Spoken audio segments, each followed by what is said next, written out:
Thank you. Thank you, Jason. I want to thank World Wildlife Fund for this exceptional opportunity to talk about my experience in Brazil. I'd like to say that I wouldn't be here today if it wasn't for my education. I can have to be honest that I've been through a mixed master of emotions and experiences in northeastern Mato Grosso and the southern Amazon, and the training I got from ranch management at TCU gave me the skills I needed to bring me here today. So when we talk about sustainability, we have to start at the base. The other thing that TCU gave me was this wild beast called a Brazilian woman.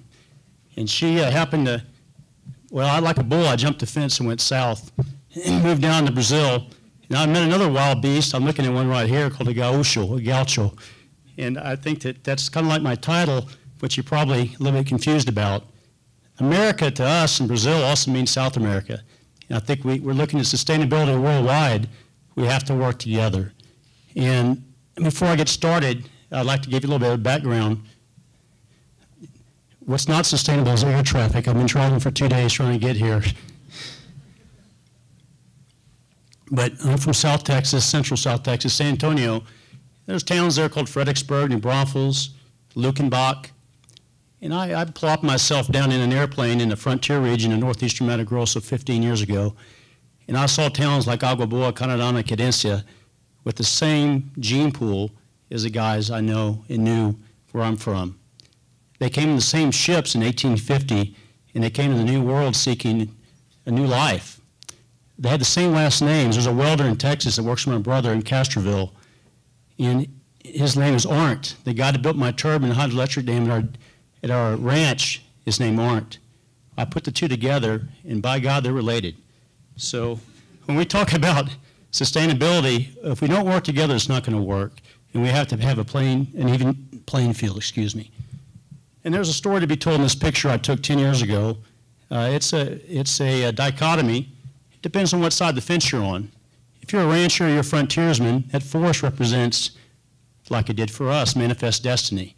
Produce foodstuffs in that area. That's the best use of the land. Of course, without a doubt, economically it is. On the other hand, those cattle look like an economic lawnmower. They're advancing across the frontier. They're the first commodity after timber that you can get in and get out. And unfortunately, there's some ulterior motives at play sometimes. People using trade barriers, that forest, to punish Brazil. It tends to backfire sometime. I think that's part of our lesson today. We have to treat everybody fairly. So we look at our own history and we compare it to Brazil. I don't know if this pointer's working, but you have the Amazon basin. You have a frontier. The thing that's always missing on these maps, especially by the scientists, is what's behind it. It was all Cerrado, it was Atlantic rainforest, it's all gone. And during that time, for the last 60 years, there was a law in place, a law that said you had to maintain X% of your land in native vegetation. The only country in the world besides Paraguay that has a law that's strict. It didn't work. So if you think you have a law, a federal law that tells you what you have to do to maintain vegetation in your property, when our country here, that was a government's responsibility. It was almost always rugged ground that you couldn't plow. It had zero economic use. And you look at Brazil, flat land, forest, it's no wonder. But we have to go back in time in order to look forward. Let's look backwards. Meriwether Lewis said, you might as well try to stop an avalanche is to try to stop a moving frontier. So we're at a rare moment in time. I agree with Jason and everybody before me. I think we have a window of opportunity to work together. We have two world giants, ag giants, the U.S. and Brazil. Brazil's catching up, but the U.S. is ahead. We have half the herd. We produce twice the beef. Is that because we're better ranchers here? I don't think necessarily so. I think it's because we have logistics, we're a mature economy, and Brazil's catching up.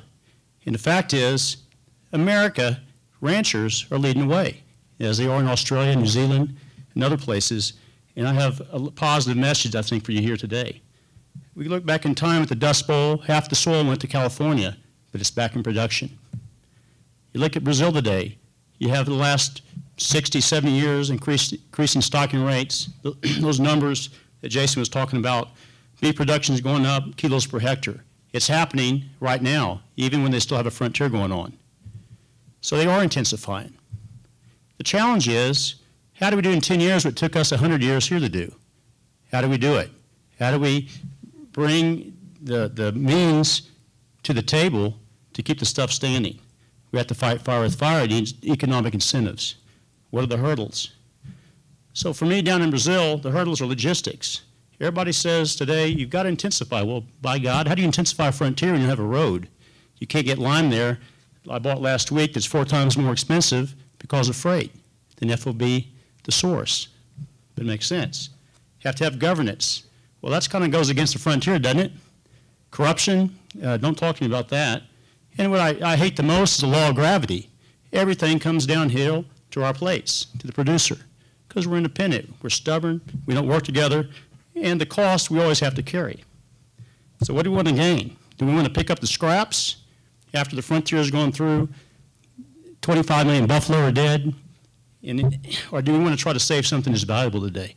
Because what we're doing in the States is we're putting the pieces together. What we're doing down in the tropics is trying to save something that's valuable to humanity.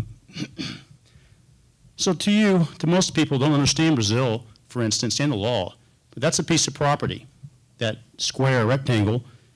That's what an investor might have bought 20 years ago, and that's what the law says in yellow that he has to keep in riparian zones. Depends on the state. Mato Grosso, it's 50 meters either side of the water that you have to maintain in native vegetation.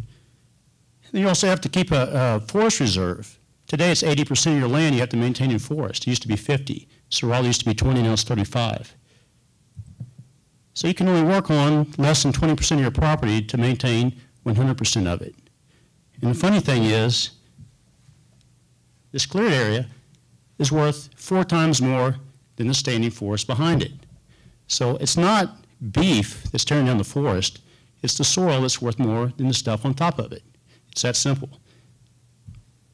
So reality is, you have poor governance, you have land reforms, you have crazy government projects, you have land grabbing, you have all sorts of title issues, and then you got this disparity between forest and open land, and the last thing is that fills this vacuum is ag.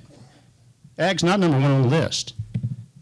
So here's a region, that's where I live, that's 1989, and that's today. So I saw over, just in a little 150-mile radius, over 1.5 million hectares I saw go up in smoke.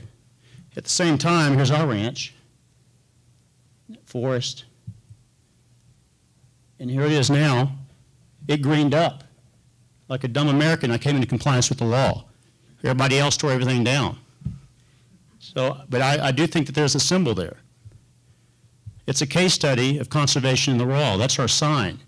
Esperança in Portuguese means hope. It's full of bullet holes, but it's still standing. That's, as a pilot, I've flown to the moon and back, over a huge area of the southern Amazon to the moon and back. And I've seen it change overnight in 15 years. I've seen the dozers, the cattle, and even our own forest get invaded, burned, and torched. So myself, someone who loves the outdoors, I love cattle, I love ranching, I wasn't sufficient by myself to keep it standing. And the lessons I learned, there's no law, there's no help. I mean, I don't know environmentalists that came to help me, and I called a lot of them. They didn't come. Governments, markets, of course not. The forest is a disincentive. Lower returns, lower land value, and you're an invitation to get invaded, plain and simple. It happened here too. It happened in Yosemite. So the landowner's on his own. And basically what we did, myself and others, we focused that into mission. We focused it into a combined initiative to try to make change happen, where you can have a balance between science and the producer and production. And we did the unlikely. We shook hands with the enemy, the scientists, the people who are saying don't tear it down. And they did the same thing. They jumped in bed with the enemy. And we created a team that created a bond that's really unbeatable today.